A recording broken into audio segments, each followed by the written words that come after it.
قائد اعظم محمد علی جناح کا فرمان ہے کہ حقیقت یہ ہے کہ یہ وزراء آپ کے خادم ہیں، آپ اصل مالک ہیں۔ اگر یہ اپنی ذمہ داریوں کا احساس نہ کریں تو آپ انہیں وزارت کی گدیوں سے اتار سکتے ہیں۔ پاکستان کی پہلی کابینہ کا اجلاس تھا جس میں قائد اعظم محمد علی جناح بھی موجود تھے۔ اے ڈی سی گل حسین نے قائد اعظم سے پوچھا، سر اجلاس میں چائے پیش کی جائے یا کافی؟ قائد اعظم نے سر اٹھایا اور فرمایا، یہ لوگ گھروں سے چائے کافی پی کر نہیں آتے۔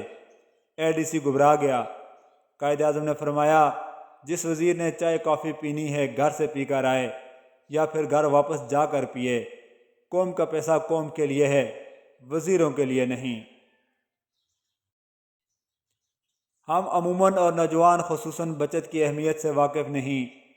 اگر آج ہم 1 پیسہ بچائیں تو کل یہ 2 پیسہ اور اس کے بعد 4 پیسہ ہو جائے گا، اور یہ سلسلہ یوں ہی جاری رہے گا۔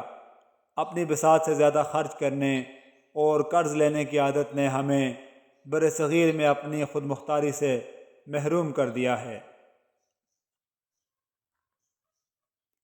مسلمان جھکنے کے لیے پیدا نہیں ہوا، اگر اسے جھکانے کی کوشش کی گئی تو بابر بن جائے گا، یہ ٹیپو سلطان کی صورت میں نمودار ہوگا۔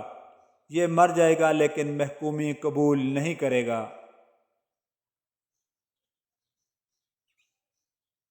میری خواہش ہے کہ جب مروں تو میرا دل گواہی دے کہ جناح نے اللہ کے دین اسلام سے خیانت، حضرت محمد صلی اللہ علیہ وآلہ وسلم کی امت سے غداری نہیں کی۔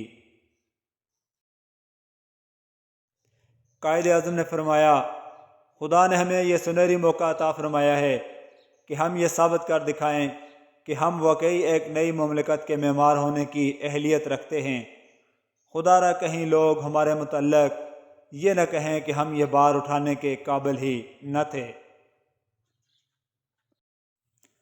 آخر یہ کہنے کا کیا فائدہ ہے کہ ہم سندھی یا پٹھان یا پنجابی ہیں؟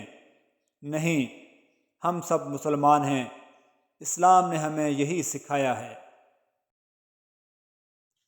بے اثر ہو گئے حرف نوا تیرے بعد، کیا کہیں دل کا جو احوال ہوا تیرے بعد۔ تو بھی دیکھے تو ذرا دیر کو پہچان نہ پائے، ایسی بدلی کوچے کی فضا تیرے بعد۔ اور تو کیا کسی پیما کی حفاظت ہوتی، ہم سے ایک خواب سنبھالا نہ گیا تیرے بعد۔